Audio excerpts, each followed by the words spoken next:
morning guys, this is Rob from Icebox Auto here. Today we're going to be professionally installing a 10.25 inch touchscreen into a Range Rover Evoque. This particular system will fit the 2012 to 16 cars, but we also have another model which is for the 2017-18 cars. This unit is supplied and fitted by us and can be found on our website, which is iceboxauto.com. So I'm just going to give you a little demonstration to show you what comes with the unit and just to show you what to expect. As you can see, this system is nicely built. I will pre-warn you that you do have to remove a circuit board from the original screen and install under this section here by my thumb, which would screw off. This part here is an electrical ribbon cable, which is obviously designed to fit to the original circuit board and to our system. Okay, so here's the accessories here. Just going to give you a little demonstration on what they're all for. So basically, here's your ribbon cable. Here's a little microphone, speaker, which is designed for indicator alerts, etc. Here's an external microphone here. Also the main power cable, which has got a USB connected into there. Also that is your mic input for the microphone, which I've just showed you. These are just other cables that are designed to work with the, let me have a little look, 1 second. I will advise on that shortly once we've done the install.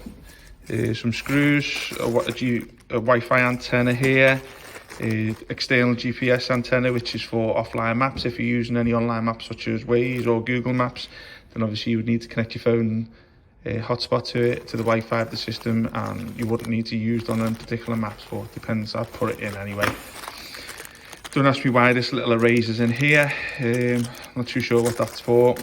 Some cable ties, just maybe to tie the kids up if they're annoying you. No, don't do that. And some tiny screws, which are obviously for the back of the system itself when you're putting the circuit board in. Customer's going to go for a rear camera today, so obviously that's the rear camera there, and obviously we will show you in a short while obviously what it looks like installed.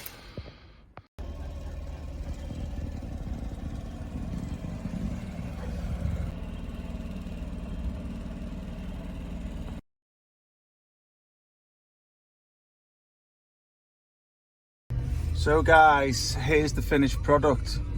As you can see, lovely fit, looks factory fit into the car. Now just to let you know, this is the latest Android 10 series with built-in CarPlay and Android Auto, so it has been updated recently. Oh sorry, that's just the CarPlay booting in, but I'll show you that later. So I'm just going to give you a little demonstration of how the system works and how it looks and how it runs, swift and responsive.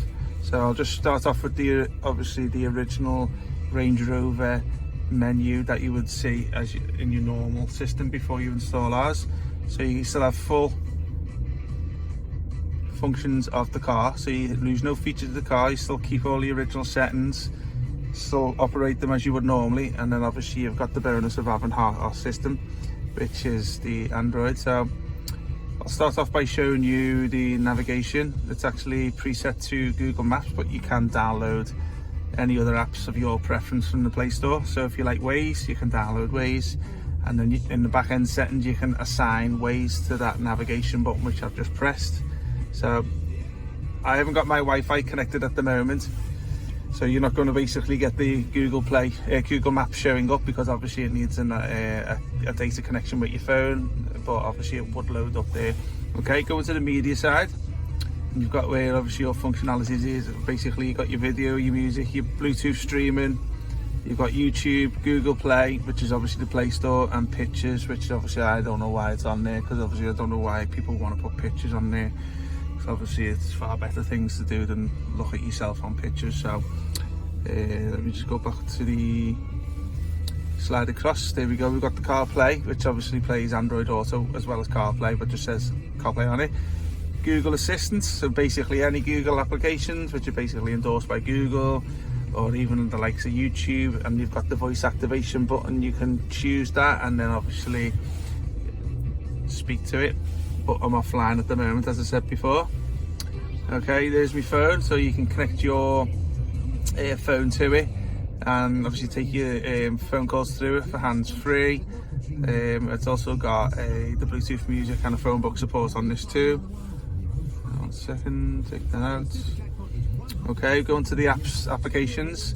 So as you can see on here, it's got another Play Store icon, YouTube, Google, Maps. It's pretty much what it's got on the system itself, but obviously any applications you would download from the Play Store would show up here. So obviously there's the CarPlay, there's the ambient lighting, which you can change in the car. So as you can see, you can change the car settings from the Android side. 1 second. Okay. So there's a few little icons along the bottom here, which obviously are pretty much shortcut icons. So there's like the Navi icon, Bluetooth icon, there's the movies and music icon, and obviously the original car settings icon there. Okay, there's also a parking option there too. There's the voice recognition too. That's also, as I say, that's switched off there.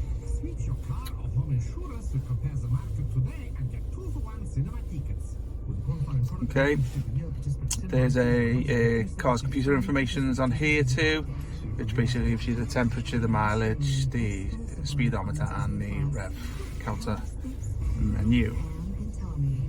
Okay, set. This is the back end settings, which obviously allows you to change functions of the system. So obviously there's a Navi setting there which you can change. Sound, obviously there's not much on there because it goes in through the aux of the car. So obviously existing settings will be on your Range Rover menu to change over. There's some tailored